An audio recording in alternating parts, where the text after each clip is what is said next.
नमस्कार, आप देख रहे हैं प्राइम न्यूज। मैं हूं राजेश कुमार। वक्त यूपी प्राइम का है। समाजवादी पार्टी के अध्यक्ष अखिलेश यादव ने गाजियाबाद हादसे के बहाने योगी सरकार पर निशाना साधा। उन्होंने कहा, बीजेपी के नेताओं का शमशान से पुराना नाता रहा है।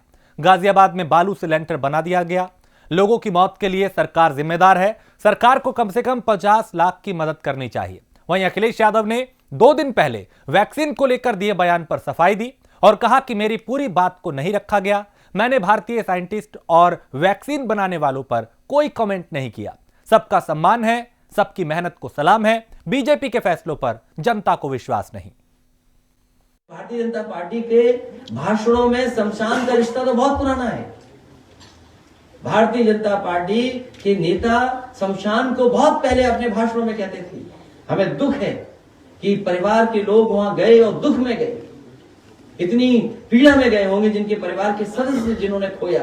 उन्हें क्या पता था कि जिस छत के नीचे वो बैठे हैं वो छत बालू की बनी है। वो भारतीय जनता पार्टी ने बालू की छत बनाई है।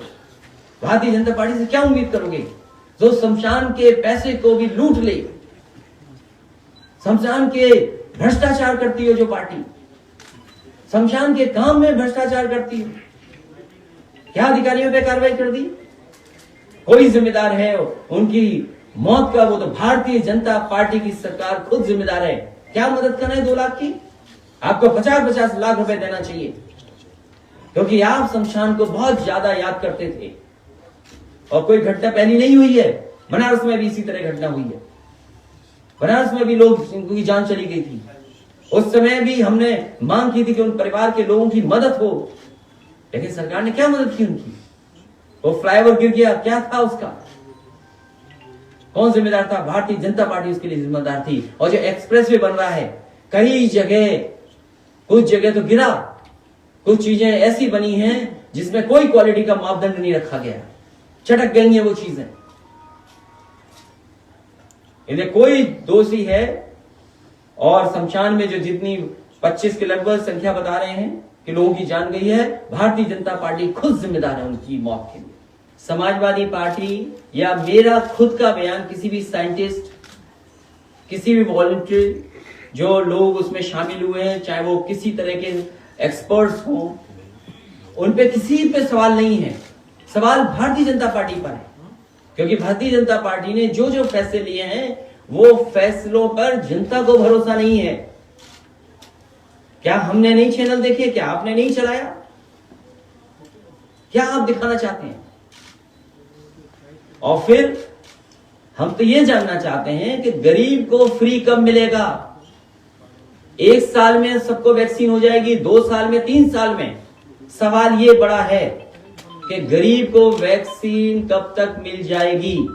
1 साल में, 2 साल में, 3 साल में? और वैक्सीन के साथ साथ हमें भी और आपको भी मास्क पहनना पड़ेगा। भारतीय जनता पार्टी केवल इवेंट का काम करती है, इवेंट मैनेजमेंट का काम करती है, हर चीज को मैनेज करते हैं। कैसे मैनेज हो जाए इसलिए करते हैं। हमारे कितने किसान इतने दिनों से धरने पर बैठे हुए, वो सरकार से एमएसपी मांग रहे हैं। सरकार सुनने के लिए तैयार नहीं है। और यही सरकार वो है जिसने किसानों से कहा कि हम आय दोगुनी कर देंगे। अगर आप आय दोगुनी करना चाहते हैं तो अभी आपको मौका मिला है, किसानों को खुश कर दें।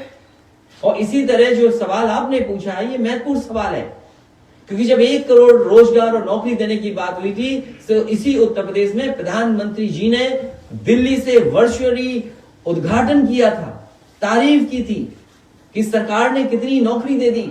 और मैं चाहूंगा, ये जब सवाल आपने उठाया है, तो अभी हाल में ही एक टीवी इंटरव्यू में मुख्यमंत्री जी ने क्या कहा कि 3 लाख नौकरी दी, फिर 4 लाख नौकरी दी, फिर कहा हमने इतनी नौकरी दे दी और हमने 1.5 करोड़ नौजवानों को रोजगार दे दिया। अगर इन्होंने वाकई में इतनी नौकरी और रोजगार दिए होते और इतना इन्वेस्टमेंट जो कह रहे हैं वो आया होता, तो शायद उत्तर प्रदेश का एक भी नौजवान आत्महत्या नहीं करता। और ये केवल पॉलिटिकल पार्टीज के नेताओं को कैसे परेशान करें, इनकी सरकार के खिलाफ कौन खबर बना रहा है उसको कैसे परेशान करें। इसी वजह से लॉ एंड ऑर्डर भी इनके हाथ में नहीं है। उस लॉ एंड ऑर्डर जिस सरकार के हाथ में नहीं है, वो कैसे इन्वेस्टमेंट लाएगी? उत्तर प्रदेश सरकार के बेसिक शिक्षा मंत्री डॉक्टर सतीश द्विवेदी ने लखनऊ के विकास नगर स्थित झंडेवाला पार्क और शंकरपुरवा में कंबल वितरण किया। बेसिक शिक्षा मंत्री ने बीजेपी अवध क्षेत्र के क्षेत्रीय उपाध्यक्ष और ममता चैरिटेबल ट्रस्ट के चीफ ट्रस्टी राजीव मिश्रा की तरफ से आयोजित कंबल वितरण अभियान के तहत लोगों को कंबल बांटे। और राजीव मिश्रा ने कहा कि उनकी माता का नाम ममता था। अपनी माता की याद में गरीब व मजबूरों की वो सेवा करते हैं, असहाय लोगों की सेवा करते हैं। भारतीय जनता पार्टी के क्षेत्रीय उपाध्यक्ष हैं राजीव मिश्रा जी।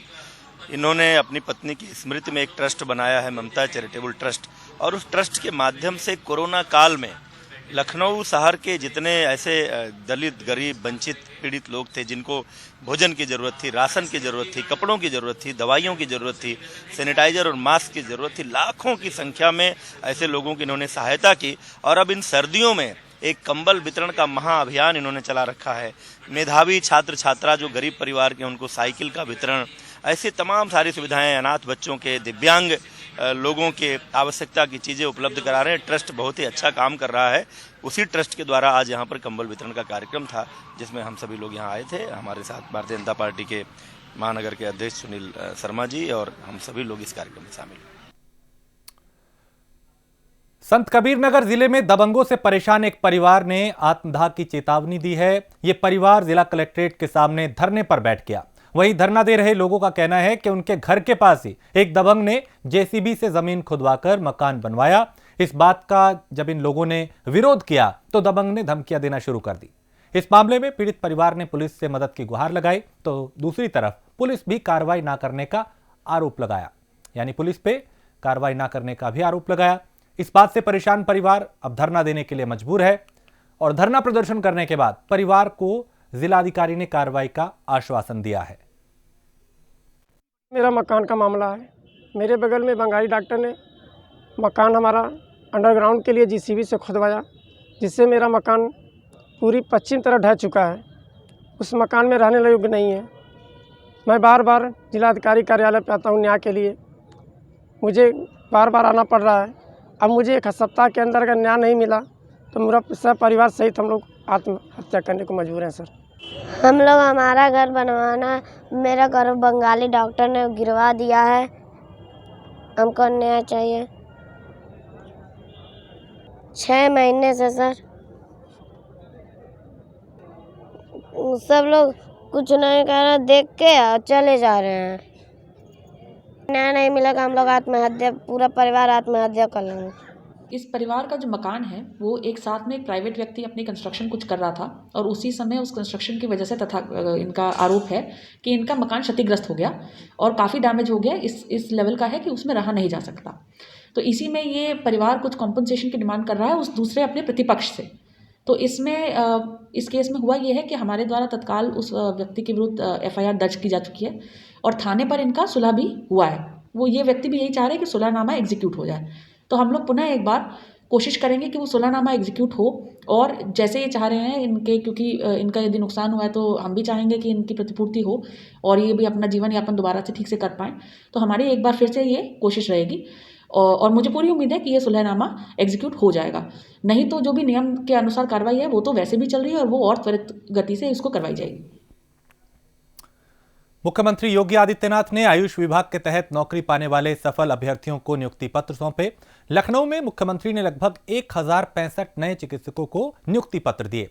मुख्यमंत्री ने इस दौरान मीडिया को संबोधित भी किया और यहां पे औषधियों के गुणों के बारे में भी उन्होंने जानकारी दी। आयुष मिशन भारत की परंपरागत चिकित्सा पद्धति को प्रेरित और प्रोत्साहित करने का एक बहुत अच्छा माध्यम है। कोरोना कालखंड ने तो हम लोगों को भारत की परंपरागत चिकित्सा विधा के बारे में सोचने के लिए मजबूर भी किया है। आप देखते होंगे, आप सभी के घर में कोई मेहमान आता होगा या कोई आपका निकट का शुभचिंतक या मित्र आता होगा। आज से 1 वर्ष पहले ये स्थिति थी कि कोई आता था, अगर आपने चाय के लिए नहीं पूछा तो नाराज होता था। आपने उसे अच्छे पकवान नहीं खिलाए तो उसमें नाराजगी देखने को मिलती थी। अगर आपने उससे पहले कभी काढ़ा के बारे में किसी परिवार ने एक चर्चा भी कर दी तो लोगों को ही माना जाता था कि ये व्यक्ति की सोच बहुत पुरानी सोच है। लेकिन आज कोरोना ने हम सबको जब बचाव का एक मौका दिया, तो आप कहीं भी चले जाइए, किसी भी स्थान पे चले जाइए, वह किसी का अपना घर हो, किसी का कार्यालय हो, किसी का कोई संस्थान हो, किसी सरकारी ऑफिस में चले जाइए, किसी विद्यालय, महाविद्यालय, विश्वविद्यालय में चले जाइए, वहां पे मैं हर एक स्तर पर, एक ग्राम पंचायत की बैठक से लेकर के और नीति आयोग की बैठक तक, हर एक स्तर पर अगर आज के दिन पे सबसे अधिक मांग हो रही है तो आयुर्वेद के काढ़ा की मांग होती है। और एक काढ़ा आयुर्वेद की पद्धति में आज से नहीं, हजारों वर्षों से इसका उपयोग किया जाता रहा है। ऋतु परिवर्तन के साथ इसका सेवन करने की प्रेरणा प्राचीन काल से, और इसमें खासतौर पर तुलसी का काढ़ा तो एक सामान्य घर घर में पिया जाने वाला एक आयुर्वेद का एक पेय है। तुलसी ताजी मिले ठीक, सूख जाती है, उसके पत्तों को सुरक्षित लोग रखते हैं और उसका फिर उपयोग करते हुए उसके काढ़े का सेवन करते हैं। यानी आयुष के प्रति, चाहे वह आयुर्वेद हो, यूनानी हो, होम्योपैथी हो, सिद्धा हो, यानी इन सब के बारे में भले ही हमने डिग्री न ली हो, भले ही हमारे पास उसकी विशेषज्ञता न हो, लेकिन खासतौर पर आयुर्वेद के बारे में, सिद्धा के बारे में तो प्राचीन काल से ही घर घर में दादी के नुस्खे के नाम पर हम इसका उपयोग करते रहे हैं। उत्तर प्रदेश की राज्यपाल आनंदीबेन पटेल वाराणसी पहुंची। यहां उन्होंने चौंदाली में आयोजित विविध कार्यक्रम में हिस्सा लिया। राज्यपाल ने नई शिक्षा नीति के तहत मानकीकृत कोर्स लॉन्च किए और इसके साथ ही विज्ञान संकाय सेमिनार में कोर्स की लॉन्चिंग के बाद सर्किट हाउस में एमएसएमई से जुड़े लोगों के साथ बैठक भी की।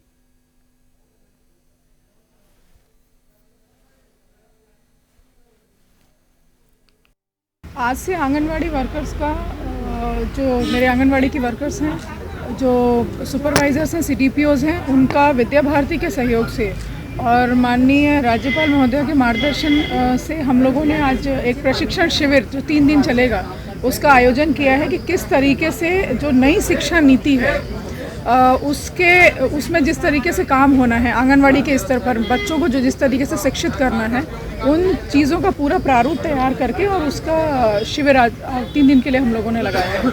मैम, जिस तरह से राज्यपाल महोदय ने गुजरात की बात कही और वहाँ के आशा आंगनवाड़ी वर्कर की प्रोत्साहन की बात कही, तो क्या यूपी में भी इस तरह का कुछ चलाया जाएगा जिससे प्रोत्साहन और मिले? देखिए, ये पॉलिसी मैटर्स हैं, लेकिन जो अगर किसी भी प्रदेश में कोई अच्छा कार्य हो रहा है तो उसको अपनाने में कोई बुराई नहीं है, लेकिन चूंकि ये पॉलिसी मैटर है और हमें उन सारी चीज़ों को, क्योंकि उत्तर प्रदेश की जनसंख्या भी बहुत है, तो उन सारी चीज़ों को कंसीडर करके तभी किसी पॉलिसी के विषय में हम चर्चा कर सकते हैं, बात कर सकते हैं। और उत्तर प्रदेश में पंचायत चुनाव की आहट के साथ ही अब घोटाले का मामला सामने आया है। पूरा मामला प्रदेश के मऊ जिले का है, जहां ग्राम प्रधान और सचिव मिलीभगत कर लाखों रुपए विकास कार्य के नाम पर निकाल रहे हैं। और जिले के कोपगंज ब्लॉक के मीरपुर रहीमाबाद गांव का ग्राम प्रधान और सचिव की मिलीभगत से 17,60,000 रुपए विकास के नाम पर निकाल लिए गए। मामले का खुलासा उस वक्त हुआ जब ग्राम पंचायत चुनाव से एक दिन पहले 24 दिसंबर को ग्राम प्रधान और सचिव ने मिलकर 6.5 लाख रुपए निकाल लिए। गांव वालों से मिली जानकारी के मुताबिक गांव में 27 नवंबर को ग्राम प्रधान और सचिव ने ग्राम पंचायत में विकास कार्य के नाम पर 17,60,000 रुपए निकाल लिए। वहीं सचिव के भ्रष्टाचार की इस करतूत का पर्दाफाश करते हुए मोहम्मदाबाद गोहाना से बीजेपी विधायक श्रीराम सोनकर ने गांव वालों की शिकायत पर जिलाधिकारी को खत लिखकर मामले में जांच की बात कही, जिस पर जिलाधिकारी अमित सिंह बंसल ने मुख्य विकास अधिकारी राम सिंह को 2 दिन में मामले की जांच कर कार्रवाई की बात कही। सरकार की ये मंशा है कि कोई शरीफ आदमी फंसे नहीं और कोई भ्रष्टाचारी आदमी बचे नहीं। इसी के तहत एक प्रकरण सामने आया मीरपुर का कोपाइन ब्लॉक में, जिसमें ग्रामीणों ने बताया कि ये पंचायत जो है पंचायतें भंग हुई हैं 25 तारीख को, और ठीक उसके 24 घंटे पहले 24 तारीख को 6,50,000 रुपया सचिव और ग्राम प्रधान की मिली भगत से निकाल लिया गया है। यह बात संज्ञान में आते ही हमने और विधायक मोहम्मदाबाद श्री राम सोनकर जी ने डीएम को एक पत्र लिख करके दिया कि इसकी जांच होनी चाहिए। उन्होंने इसका संज्ञान लेते हुए सीडीओ को आदेशित किया कि 24 घंटे के अंदर हमको इसकी रिपोर्ट दी जाए। कार्रवाई चल रही है और सरकार की प्राथमिकता में है कि कोई भी भ्रष्टाचार पनपने नहीं दिया जाएगा, उसको जड़ से समाप्त किया जाएगा। दोहरी घाट का गांव है रमोपुर, उसमें नाली निर्माण में 3,98,000 समथिंग रुपये निकाला गया था। उसकी भी जांच कराई गई। जांच कराने के बाद ये प्रकाश में आया कि 2,05,168 रुपये की रिकवरी निकालने के बाद सचिव के द्वारा सचिव से वो 2,05,168 रुपये खाते में जमा कराए गए।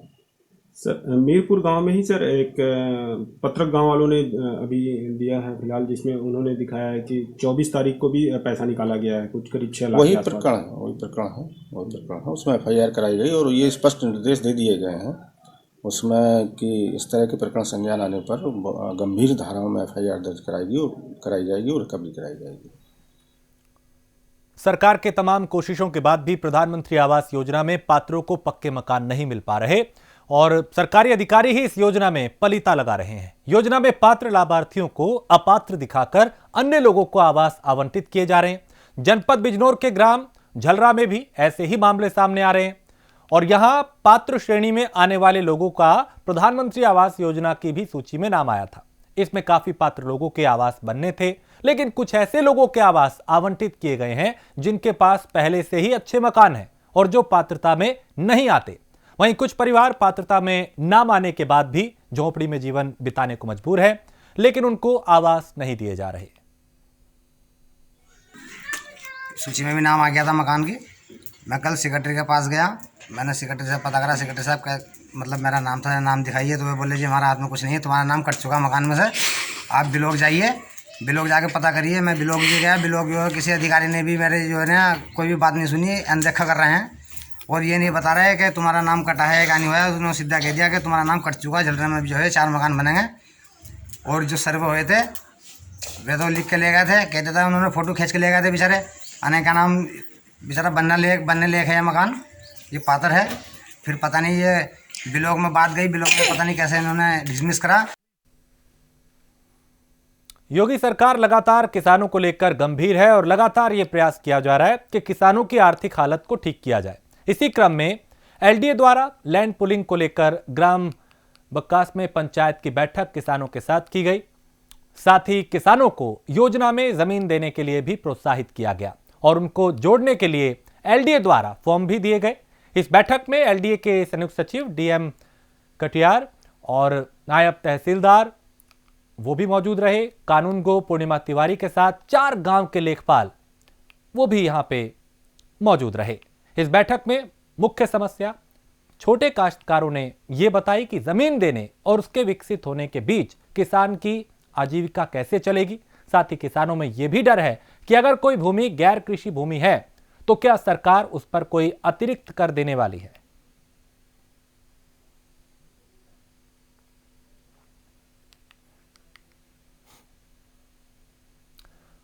और उत्तर प्रदेश में कोरोना मरीजों की संख्या में लगातार कमी दर्ज की जा रही है। प्रदेश में बीते 24 घंटे में कोरोना के सिर्फ 714 नए मामले आए, जबकि इसी दौरान 1054 लोग ठीक भी हुए।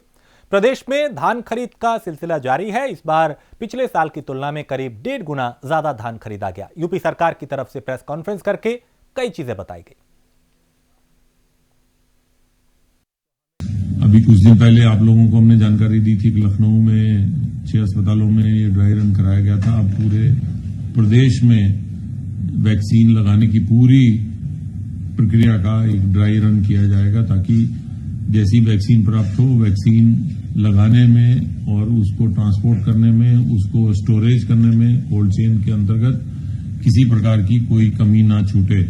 तो ये प्रक्रिया चल रही है। मैं इसके साथ साथ ये भी अवगत कराना चाहता हूं कि अब कोरोना का संक्रमण भी कम हो रहा है और उत्तर प्रदेश की जो रणनीति रही है माननीय मुख्यमंत्री जी की निर्देशन में, उनके प्रतिदिन उनकी जो समीक्षा और जो उनका मॉनिटरिंग है, उसके क्रम में ये 24 करोड़ की कुल जनसंख्या में से हम लोग लगभग 18.25 करोड़ लोगों तक पहुंचे हैं। उनका हालचाल लिया है, उनका संक्रमण के बारे में उनसे पूछा है। इतनी बड़ी एक्सरसाइज, इतनी बड़ी प्रयोग, इतना बड़ा जो एक अभियान है वो पूरे देश में किसी भी प्रदेश में नहीं किया गया है, जहां की लगभग 80% जनसंख्या तक सरकार पहुंची है और उन्होंने सरकारी अधिकारियों ने, स्वास्थ्य विभाग के कर्मचारियों ने, सबने उनका हालचाल लिया है और अगर संक्रमण में कोई ऐसे चांस पाए भी गए हैं तो उनका टेस्ट कराया गया है।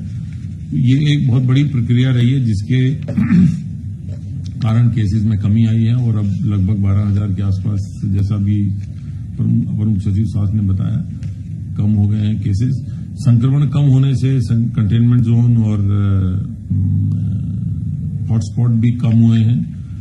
लगभग 5,000 से नीचे ही कंटेनमेंट जोन रह गए हैं पूरे प्रदेश में। संक्रमण कम होने के पश्चात जो औद्योगिक गतिविधियां हैं वो तेजी से सामान्य हो रही हैं और उसी गतिविधियों को सामान्य कराने में सरकार पूरी तरह से प्रयत्नरत है। प्रदेश का जो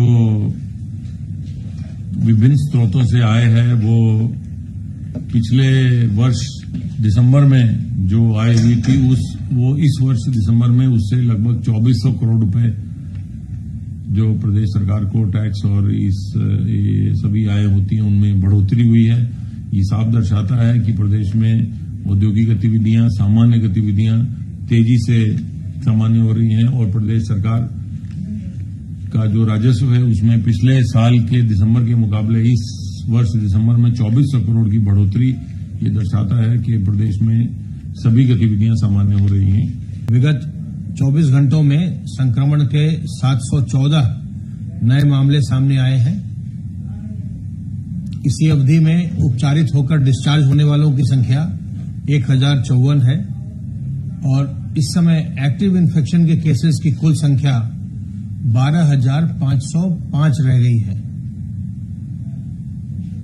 पिछली बार यह स्तर एक्टिव इन्फेक्शन के केसेस का 12 जुलाई को था, अर्थात लगभग 6 माह के पश्चात हम इस स्तर पर 12,500 के स्तर पर आए हैं। जो 12,505 एक्टिव इन्फेक्शन के केस हैं, इनमें से 5,012 होम आइसोलेशन में हैं और 1,339 निजी अस्पतालों में भुगतान के आधार पर अपना इलाज करवा रहे हैं। बाकी के सभी संक्रमित व्यक्ति राजकीय निःशुल्क व्यवस्था L1, L2 और L3 के चिकित्सालयों में अपना इलाज करवा रहे हैं। अब तक कुल मिलाकर 5,67,964 लोग संक्रमण से मुक्त होने के पश्चात डिस्चार्ज हो चुके हैं और रिकवरी का प्रतिशत प्रदेश में इस समय 96.45% चल रहा है, 96.45%। आज तक कोविड संक्रमित व्यक्तियों में से कुल 8,413 लोगों की मृत्यु हुई है और केस फैटेलिटी रेट प्रदेश का 1.428% चल रहा है, जो 1.43% से थोड़ा सा कम है। कल कुल 1,19,624 सैंपल्स की जांच की गई और अब तक कुल मिलाकर 2,44,68,207 सैंपल्स की जांच की जा चुकी है। जहां तक संक्रमण को नियंत्रित करने की प्रक्रिया है, इसके अंतर्गत टेस्टिंग, ट्रेसिंग और एक्टिव केस फाइंडिंग, जिसको हम सर्विलांस के माध्यम से करते हैं, उसका बहुत बड़ा रोल है, उसकी बहुत बड़ी भूमिका है। और इसी के साथ इस बुलेटिन में फिलहाल इतना ही। देश प्रदेश की बाकी खबरों के लिए आप देखते रहिए प्राइम न्यूज।